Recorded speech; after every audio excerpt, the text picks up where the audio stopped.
Chair Cornell, you are now live on YouTube. Chair Cornell, you are now. Good afternoon, everybody. I'm Chair Katie Cornell, and I would like to welcome you to the April 15th, 2021 Public Art and Cultural Commission meeting. The Public Art and Cultural Commission, originally called the Public Art Board, was established by the Asheville City Council in 2000. This 9-member commission serves as an advisory board to the city on matters concerning art in public spaces. The commission is responsible for promoting public art in the city, overseeing the city's public art projects, ensuring the art displays in public buildings and public spaces in the city of Asheville are properly maintained. All committee members and staff are participating virtually. We appreciate your patience as we go through the committee meetings a bit differently. We're streaming live. We are streaming live on YouTube tonight. Due to a technical error, we are not able to access public input, and so call-in service is not available this evening. We apologize, but the video will be posted after the meeting. For those of you that are with us today, welcome. Now I'll go through and introduce the committee members who are participating virtually. Please make sure to mute your microphone if you're not speaking. When you have a question or would like to unmute your microphone, please raise your hand when you would like to speak. Please remember to mute your phone after you're done speaking. I'm not sure what that's about. Committee members, as I call your name, please say a quick hello. Shirley Whitesides.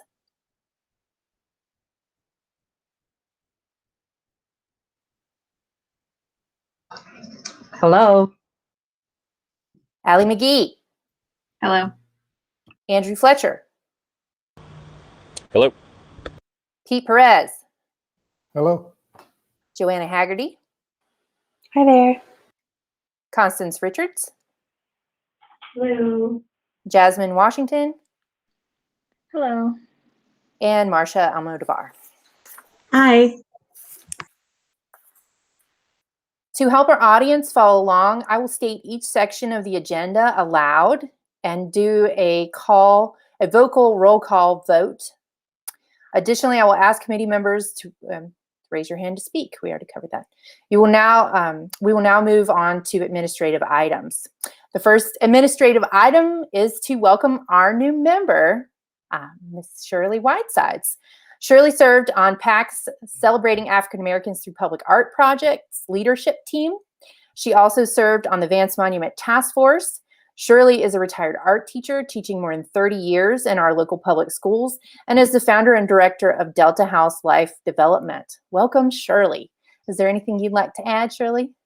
I'm excited to work on the committee, and I will try to do the best I can to make Asheville a great place, better than it is now. Thanks, Shirley. We're happy to have you on board. Thank you. Just a reminder, we have some commission member seats that are expiring in June. So Constance's seat, Allie's seat, and Joanna's seats will all be expiring. Allie and Joanna, you are eligible for a second term. And of course, sadly, Constance, this is your second term, so you will be rolling off. So we will have a vacant seat in June. We also are overdue for our elections. Steph, would you like to give a little breakdown of the nomination and voting process? Yes, Chair. The way the nomination and voting process can go, if you guys are amenable to it, is that you can have a vote as early as next month. We will have a general nomination process. You can send me any nominations you have for the positions of chair and vice chair. We hold the election and in an open and transparent manner. It's not by ballot. It will just be the presentation of a slate and votes yes or no, up or down. So do folks feel like that is a decent process and you're ready to work on that next month? have a month to nominate, getting some nods. That's fantastic. So please just remember to email me with any recommendations. And as a reminder, right now, currently, we have a vacant position and vice chair from the resignation of Valeria, and Katie Cornell is serving as your chair. Thank you. Thanks, Steph. I appreciate it. So the next item on our agenda is to consider to approve minutes from our December 2020 meeting. Did everyone have a chance to review the minutes? Any questions, concerns? If not, can I get a motion to approve? I'll move. Pete has moved. Do I have a second? Constance has seconded. The motion has been moved and seconded. I will now conduct a roll call vote. Committee members, when I say your name, please say aye or nay. Shirley Whitesides. Aye. Allie McGee. Aye. Andrew Fletcher. Aye. Pete Perez. Aye. Joanna Haggerty. Aye. Constance Richards. Aye. Jasmine Washington. Aye. Marcia Almodovar. Aye. And myself as chair, aye. All right. So now we're going to move on to public comments. We are still just receiving public comment in written form. In May, we will be able to finally accept call-in public comments. So you'll be receiving more information on that moving forward. We have received one public comment that has been shared with all of the committee members. So the public comment that we received was a request 2% on a proposal for Pack Plaza. As you know, lots of people have ideas on what should happen with Pack Plaza. City Council has made it clear that there will be a visioning process this summer for that. So since PAC does not know what the guidelines are for that process or how we will be involved, we will not be taking any requests to add presentations of different proposals to our agenda at this time. All right. So we are now moving on to new business. At this time, I would like to invite Parks and Rec Project Manager Susanna Horton to present the committee's an update on the Jake Rusher Artful Play project.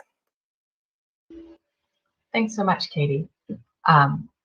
So what I'd like to do for the next few minutes is just walk you all through our process and then introduce you to our finalist. And let me share my screen with you. One moment. Let's see. Here we are. And let me know when you can see this. Does everyone see? Okay. Thanks, Al. Yes. Thanks, Katie. So just quickly, I just wanted to go through our process, highlight who the members of our committee are. Let me hide this. And then, like I mentioned, just give you a quick intro to our selected finalists. So in December, we issued our call for artists. It closed in mid-January, and we had a good response. We had 21 responses. We reviewed for appropriate submission requirements. We wanted to keep it a regional call, so not all 21 respondents were regional. A few late respondents, and some not appropriate media for this project. So after we reviewed those, we went on to the selection committee. So the full selection committee is Allie McGee, PAC representative, Joanna Haggerty, Laura Dagnan, she's a neighborhood representative. Rebecca Cipriano is a landscape architect and project manager in capital projects. She actually is the project manager for the Jake Rusher bond project, which made this project possible. We had the Percent for Art. And then myself, I'm landscape architect and project manager for Parks and Recreation. So that was our selection committee, and we met in February and went through all of the proposals to generate a short list. And after we selected those, we did some reference checks, and then brought in we decided to bring in two finalists to Asheville. So they did a site visit at the end of February, and we met on site at Jake Rusher Park, each artist.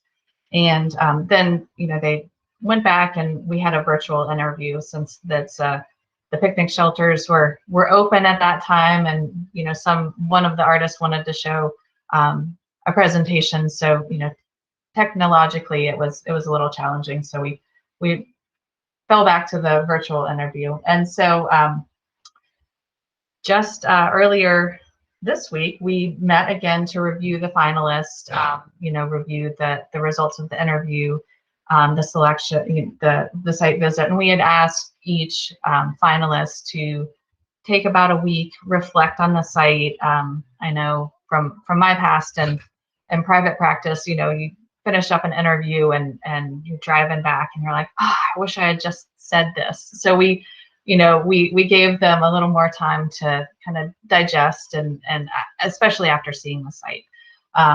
And so we received their narratives and some concept sketches, and have decided to begin negotiations with one artist. And as Steph mentioned, we'll show you who the finalists are and then update you the next meeting. So next steps, begin negotiations with our selection, and then in May, hopefully wrap it up in May, get our signed approved agreement, and then commence work. So moving on from here, our first finalist is Becky Borland. She is a public artist from Baltimore, Maryland. She's exceptionally talented, began her career in public art, working for Janet Eckelman, with Studio Eckelman in Brookline, Massachusetts. These are two examples of her public projects in Baltimore, Maryland. This was a temporary. These both were temporary installations.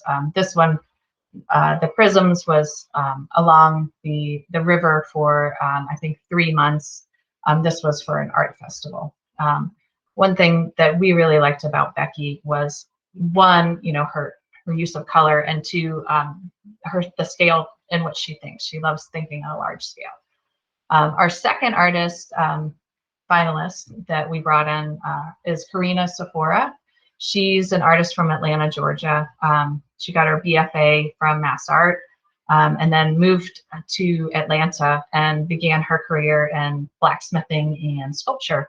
So one thing that really spoke to the committee about Karina was her public engagement strategy.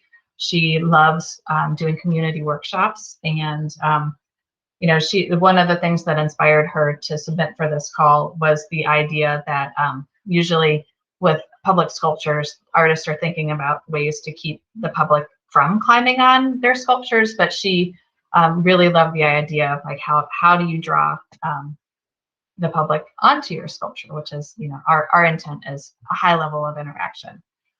So with that, I will also open it up to Joanna and Allie, see if they have any comments on that. Anything to add? I mean, Susanna is one of the most thorough people ever, so I think she covered it really well. And it was a pleasure to be a part of this process and see how much Susanna and Rebecca really, really wanted to integrate art into this amazing playground space. And I just really appreciated her approach. I mean, we rubriced multiple times. We've really, really taken a lot of time to make sure that these people would bring something really special to our town. So yeah, I'll just echo all of that. It was really fun to be a part of this, in part because it was so organized. Everything was very thorough. Explanations were really good of the rubrics and everything like that. And I felt like I was just really involved from start to finish when beginning when we brought on and when we were brought on. And I'm very excited for the future of this park, thanks to what I've learned. I guess I'll just mention really quickly that we are potentially inspired to put some of this work in blogs and on paper and kind of get it out there too. There's so much richness to the story of Jake Rusher and this process, and helping people understand why we choose what we do and how people submit to. So there's been a little bit of talk, and hopefully Allie and I will keep that momentum going. Are there any takeaways you'd like to share about the process of, how artists applied and were selected, that you think should be implemented in other projects moving forward? You mean for the PAC folks specifically? Mm-hmm. I'm trying to think. So we were brought on with kind of the short list of artists. I think it was, and I'm not sure, it's been a while since we've done anything like this, so we may do this too, but just the way it was kind of rubriced out with everybody, adding their scores and their notes and their explanations. And so that made meetings really efficient and effective when we were able to kind of breeze through those rubrics but then have kind of a discussion that built on those. And I think it was the first subcommittee I worked on and the first time I've been able to kind of have a part in that kind of rubriced out process. So it may be something that we're already doing, but it was it just worked really well. So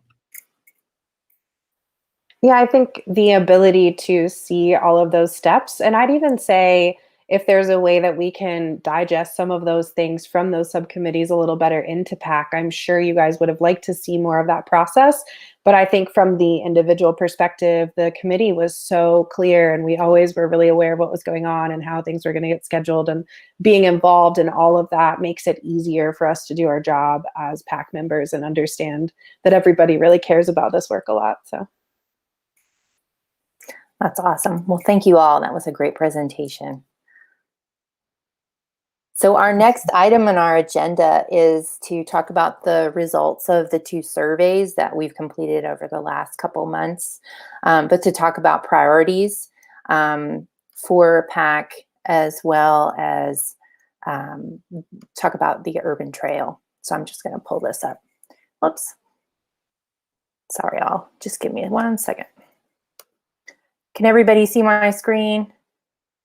I can't see you while I'm presenting. Yeah, we can see it. Okay. Yeah. Okay. So I'm going to breeze through this pretty quickly because it's pretty long. And there's some key areas where we want to spend more time than others.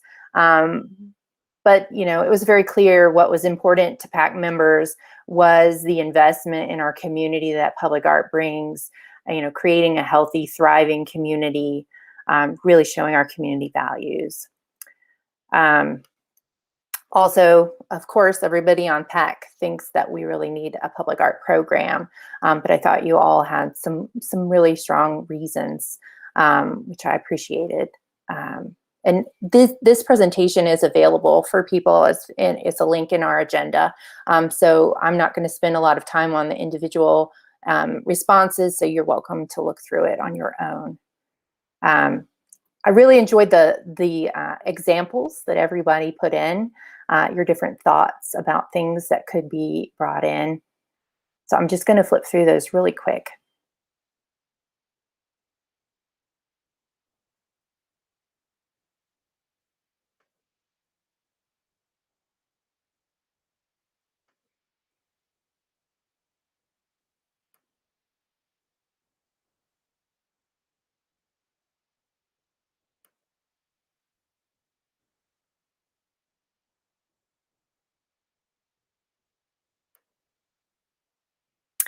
So the meat of this past survey was prioritizing our goals. So everybody rated the priorities that we had set in 2020. And these are our average scores. As you see, maintenance for the urban trail fell very low on the list. And so that is why there was a follow-up survey assessment, just to see how you guys really were feeling. Of course, a new master plan has been at the top of our list for several years now, but that's quite a process. And a lot of these other things kind of fall into that process as well. You'll see that the Celebrating African Americans Through Public Art project was high on the list. Doing, the next piece, what's next for that? We have the RAD tip projects that we're going to need to be doing this year as well. Figuring out how Place Partners works. Again, that kind of folds into the master plan. And then, our ordinances are overdue for being updated. And that's part of the master plan process too, I think. It's reevaluating PAC in general. So this was council's current strategies. So livable communities, equity was on the list several times, and so was livable communities. Things that we thought about dropping. The ones that were listed were these ordinances, public art policy, the master plan, and the thinking behind that is, are we putting the cart before the horse? Do we have other work that we need to do first? Which is valid, and we can talk about that. And then, of course, there was some that felt that we could drop the deferred maintenance this year. Again, so that's why we had the follow-up survey. As far as adjusting, again, the urban trail fell high on the list, and the master plan was also on the list. The Celebrating African Americans Through Public Art initiative was also listed on this, trying to figure out what the next steps are for that program.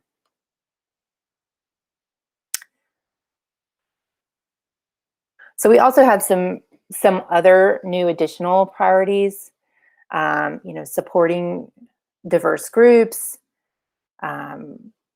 connecting better. We've had some issues with calls for artists and getting, good submissions, and there was a push for more interactive. Our public art inventory could be better displayed, so people understand what's actually in the inventory. So lots of good thoughts about this. An equity assessment of the current public art inventory. We have a little over 50 pieces, I believe. And just a note on this, I actually am working with Buncombe County Special Collections. We're hoping to get an intern this summer to do an equity assessment and cataloging of the inventory, as well as digitally scan some of the archives for public art. So we'll talk more about that.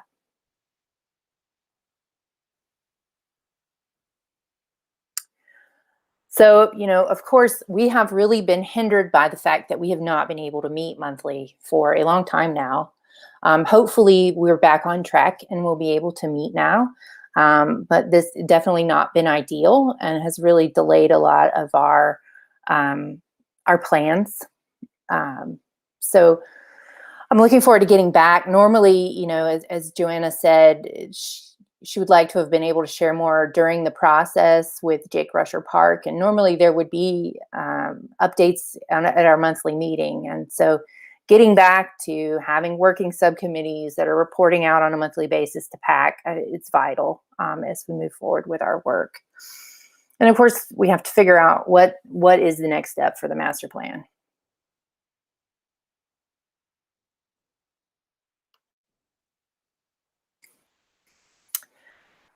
So again, the master plan has popped up a lot as one of the largest benefits we could offer the community.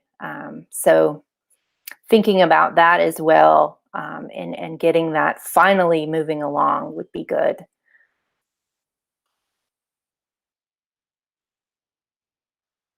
So there's some ideas for collaboration. Again,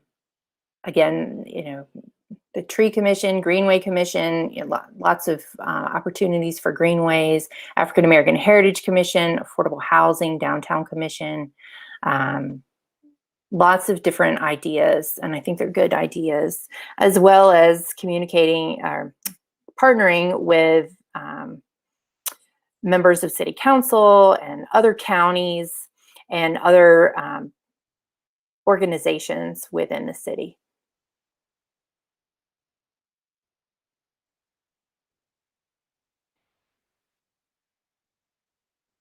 So possible policy recommendations, of course, revising our ordinances would be an important policy recommendation, as well as addressing the percent for arts policy and helping to fix those flaws.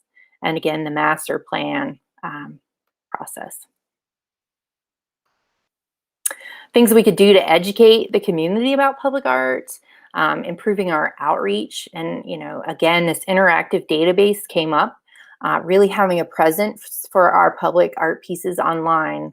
I really appreciated the example. If you go back in the presentation, one of the examples was a project, I can't remember where it was from now, but they had a really impressive, really interesting interactive database of their public art throughout their whole area. So now we're in the Urban Trail survey. And before I move on with that, I just wanted to give you guys a chance to discuss and digest the priorities.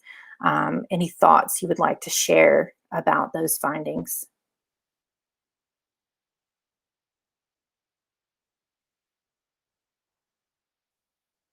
No? Any surprises? Yeah, I don't think there are any surprises. That's what's been discussed in the past, I'm sure. So. Yeah. Okay. So I'm going to present again. Sorry, guys. It's the only way I can see you. Okay, Urban Trail Survey. Asked you guys what your favorite thing is about the Urban Trail. And of course, you know, it's unique. It tells the history of our city. It's just a really nice benefit that we have in our downtown.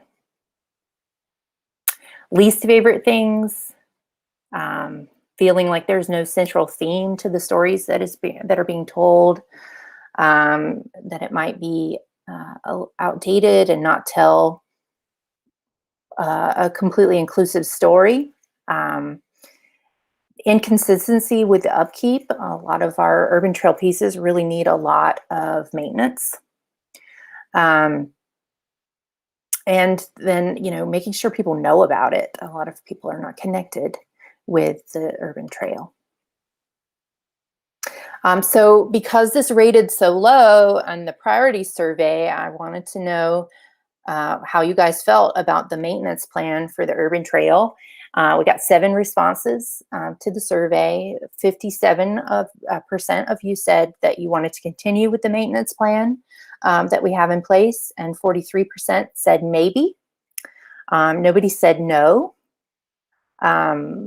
So we'll have to discuss that because it did rank so low in our priorities, and we kind of have a big year ahead of us, and so we're going to have to think strategically about what we can do. Though we've individually ranked things, I think we're going to have to re-rank things as a group. I appreciated, you know, the fact that we probably need to rethink maintenance in general. Like, just because something has wear and tear, does it need to be, you know, put back the way it is? You know, what is our policy and thinking about, you know, when things need to be rethought, you know, maybe reinvented or phased out? And that's something that should be considered in the new master plan. So that's all I'll say about that for right now. A couple of goals, you know, of course, restoration, bringing in more locals, making sure, I love this, sexify it, making it more appealing, bringing in a new generation. There's a feeling that it may be dated. How do we connect it with the next generation? How do we tell more stories? and, you know, finding a way to consistently fund the maintenance for these projects. The Urban Trail makes up over half of the city's public art inventory with 30 pieces. So, you know, as we talk about adding new pieces of public art, I think we really need to address how we maintain the ones we already have. Integration into community and tourism, upkeep marketing, of course, diversity. Let's see. So connecting with that next generation, is this a repeat? I just said that.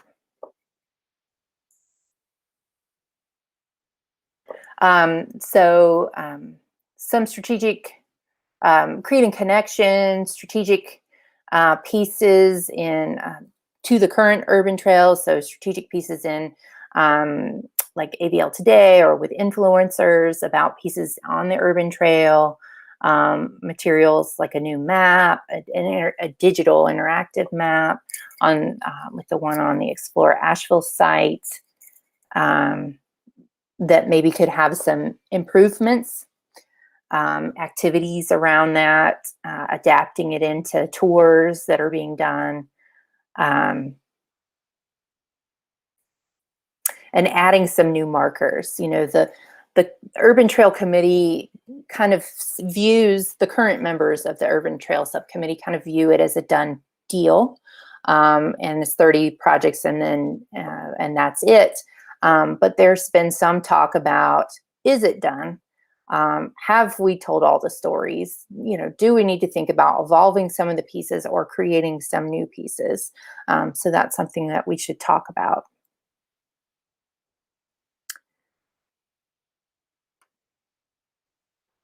So we are in discussions of a speaker series, and I thought you guys had some really good suggestions. And so I'll keep you updated on how that goes. And of course, if you'd like to be part of that discussion, please let me know. I'd be happy to add you to the planning team. And so this is the last slide I'll share, and then we'll get on with our discussion. Just how this could be a driver for the master plan. It's just a way we bring attention to the public art collection and lay the groundwork for like a bigger discussion and vision on where we should go. So a kind of a past, present, and future our educational event with the speaker series. Okay, any thoughts that you'd like to share about that? I'm going to stop sharing. Yes, Andrew. Yeah, I'd just like to observe that my time on Public Art and Cultural Commission, it seems that damage, vandalism, and maintenance issues crop up on the urban trail faster than progress is made on all those things. So it feels like sand into the ocean in a way. And I also feel that the commission itself has spent plenty of time on the topic, and so I don't think that it's for lack of our attention or intention. It seems to be a low priority for the Parks and Rec Department, and I'm not really sure how I'm not really sure what to do about that. So that is my observation, that, you know, a lot of our work and intention here, as I've seen it, has not really been actualized by the people with the tools and the shovels and the funding in their hands. So I think that's a major stumbling point to making progress with a project that, you know, has a lot of worthy outcomes.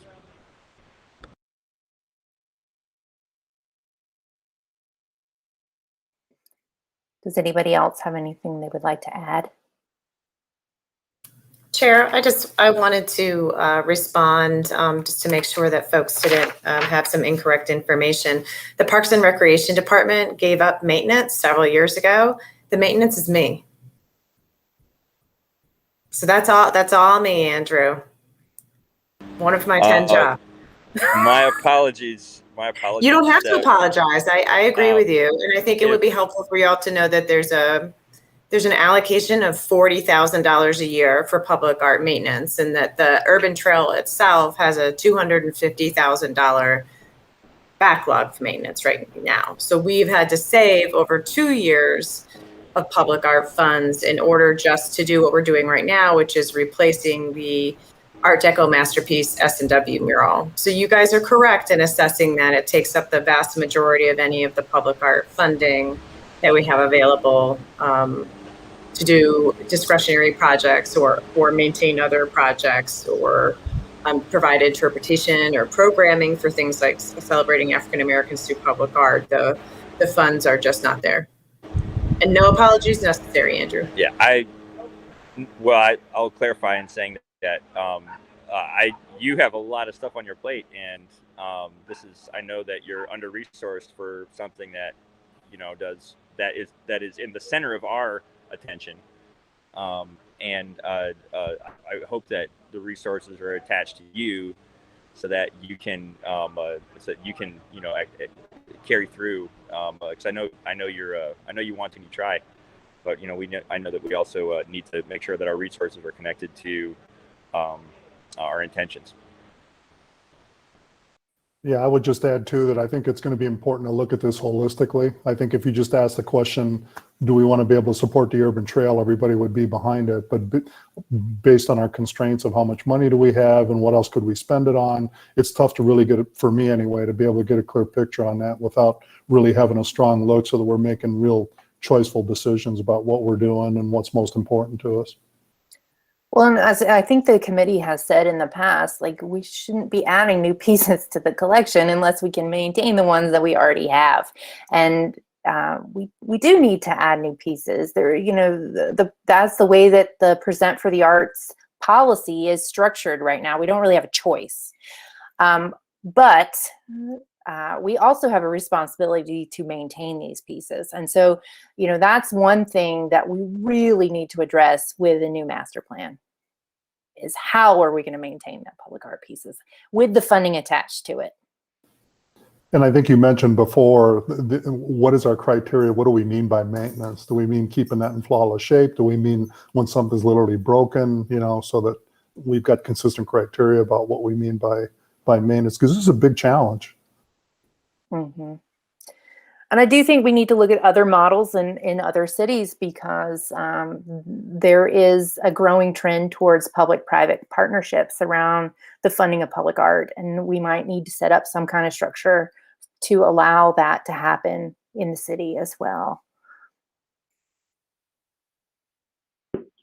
If I might add, I have to keep reminding myself that there's the urban trail, but then there's all the other public art, and it's not all under one umbrella. I mean, the urban trail is under the umbrella of public art. And just to the point of maintaining it, I mean, I'm on the committee, and just to get the cat replaced, I mean, that's been months and months, and it's between, the city and the committee and the foundry, and just corralling them in, the foundry and all. It's just been a real round robin. It's happening and it's exciting, but boy, has it taken a lot longer than I ever thought it would. And I think that longer than it would if you were just as a private individual working, with a foundry or sculpture or whatever.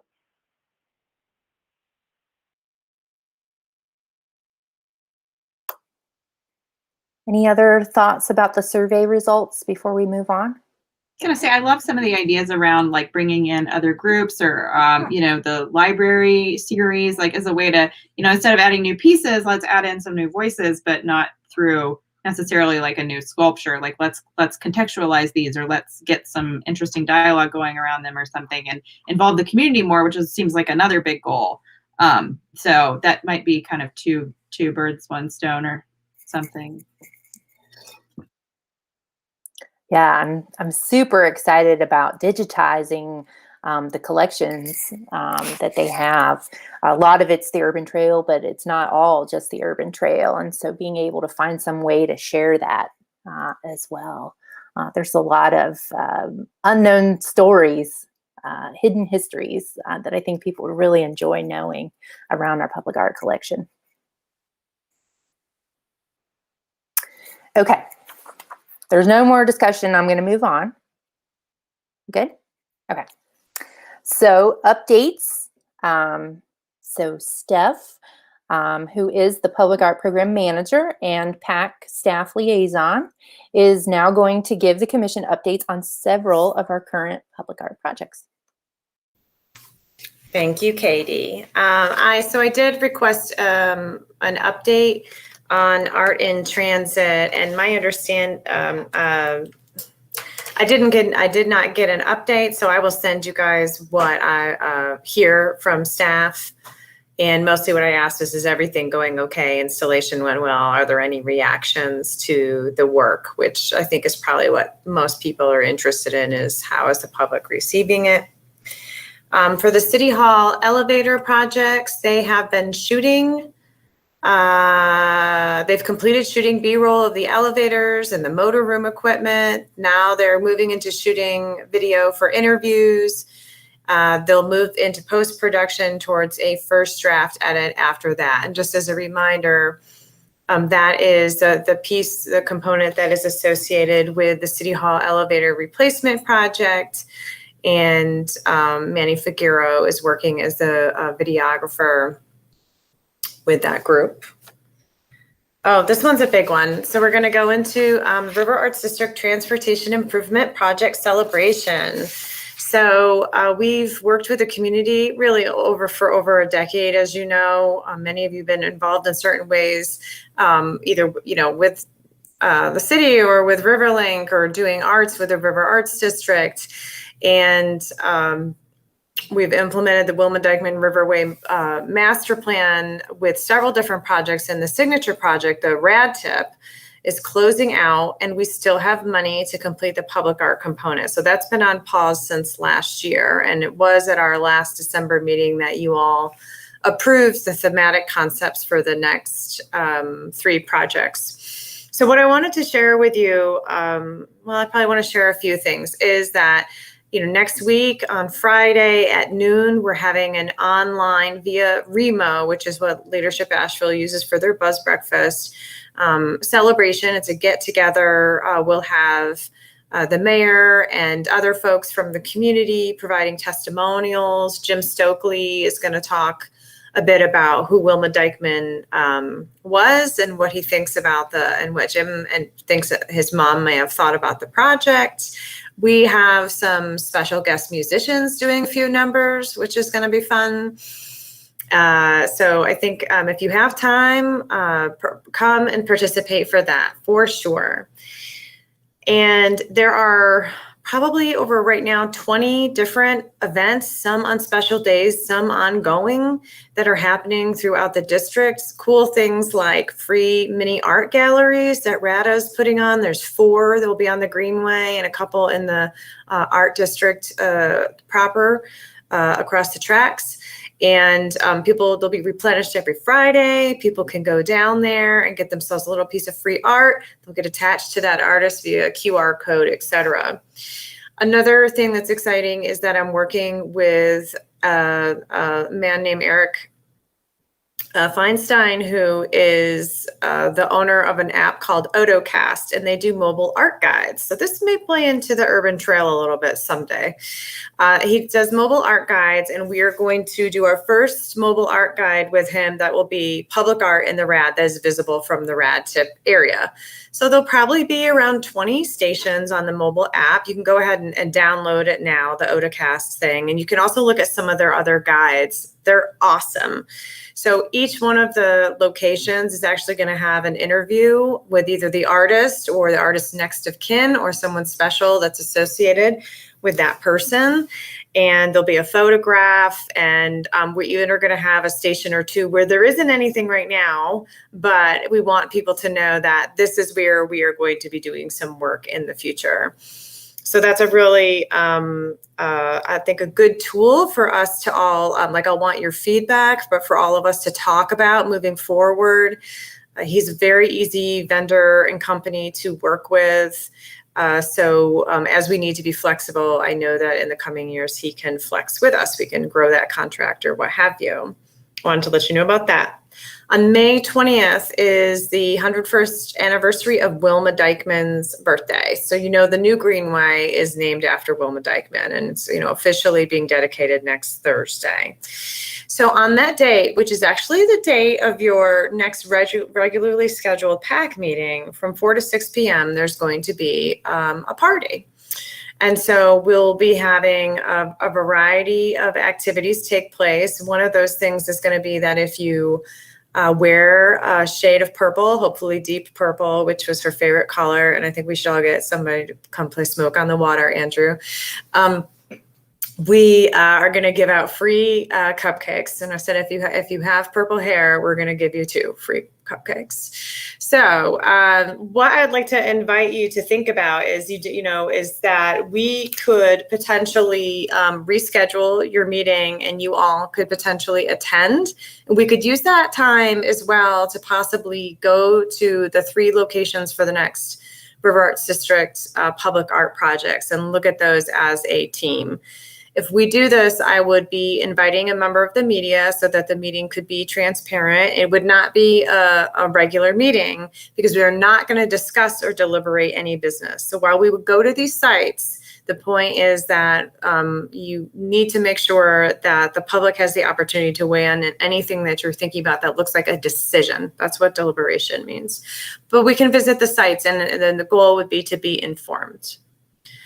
And then you can also help with the party festivities if you like. So you do not have to answer that now, but I would say that if you want to contact Katie and say yes or no, that sounds terrible, and I totally appreciate that we are still in a pandemic, and as we call it, the long tail of the pandemic, and so you may not be interested in being around other people.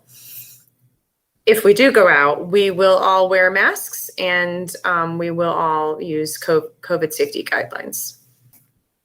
So that is my the Rad Tip Public Art update. And I think that, just to kind of put the pin on the tail there is that once this Rad Tip grand opening, which has been quite the organizational feat for the entire community, once that is done, we can get back to work down there, which will be really exciting. And the All Feet Stand Under the Stars piece by Dwayne Barton, I've been told by the contractor who's doing the last wrap-up pieces that their goal is to get that up before April 22nd. So fingers crossed that is going to happen. The last update I want to talk about is the Vance Monument removal and Pack Square, Pack Plaza visioning process. So right now, the city is working with the contractors that were selected. There were 2, one to actually remove and demolish the monument, the second one to do what we're calling an interim landscaping plan in the 900 square foot area that's marked by a fence right now that would ring around that monument. So they are coordinating what that schedule might look like. I know that, as you know, City Council did vote to approve those recommendations of the Vance Monument Task Force that Ms. Whitesides served on. And that means that, and you probably also saw, I'm sorry, I'm sidebar here. You probably also saw that the city was successful in a lawsuit that came earlier, a challenge to the abilities being able to remove this. And so I expect that we are going to see a schedule for the removal in the coming weeks, maybe within the next 30 days. But other than that, I don't know when that would happen.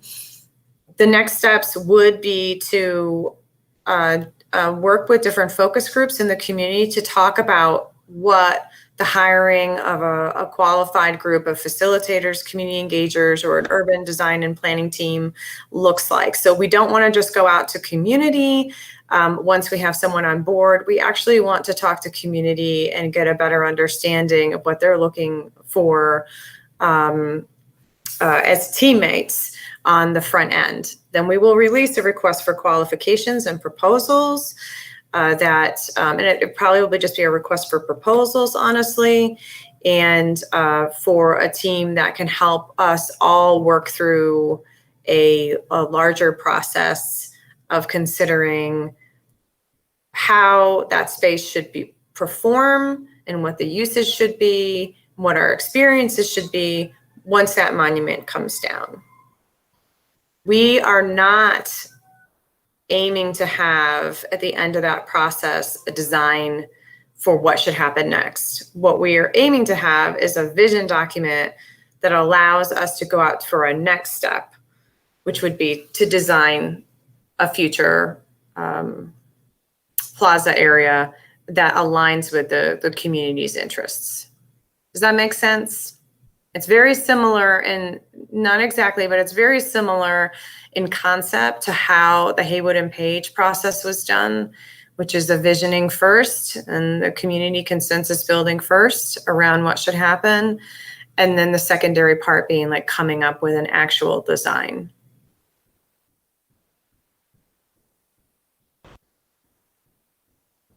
I know Andrew's having trouble with connections, and I just didn't want, and Allie, your hand is up, but I don't know if that's an old hand raised. It is an old hand raise. I don't know how to, lower hand. Look at that. Okay. So I just want to say, Steph and I both participated in the Winter Buzz breakfast this morning, and Steph did do a presentation where she shared some great visuals. I really encourage you guys to watch the videos of that series. We had 4 really great presentations over the last couple of months, and I think it's really helpful to see those discussions as we move into the public art master plan process. But yeah, if you want to look at the visuals for Pack Plaza in particular from this latest video, I think that would be helpful for you all. I believe that's all I have for updates, unless members of the commission have questions for staff.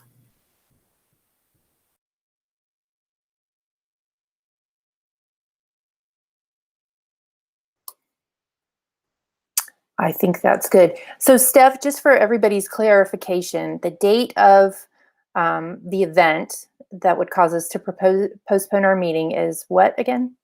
The May 20. May 20th. Thursday, May 20th. Then we would, do you have an idea in mind of when our meeting would be? Or are we going to need to we could meet the following week, perhaps? Okay. Okay. Sounds good. Does the group in general, do you guys like that idea? You want to attend that event? I think that sounds wonderful. I would love to do a site visit with you all. Okay.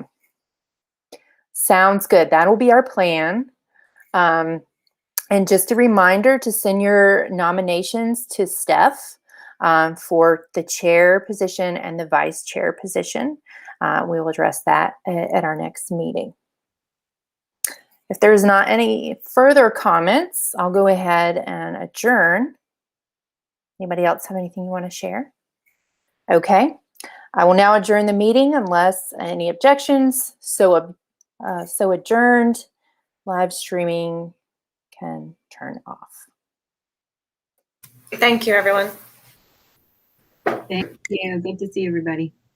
Thank you. Good to see you all. Thank you.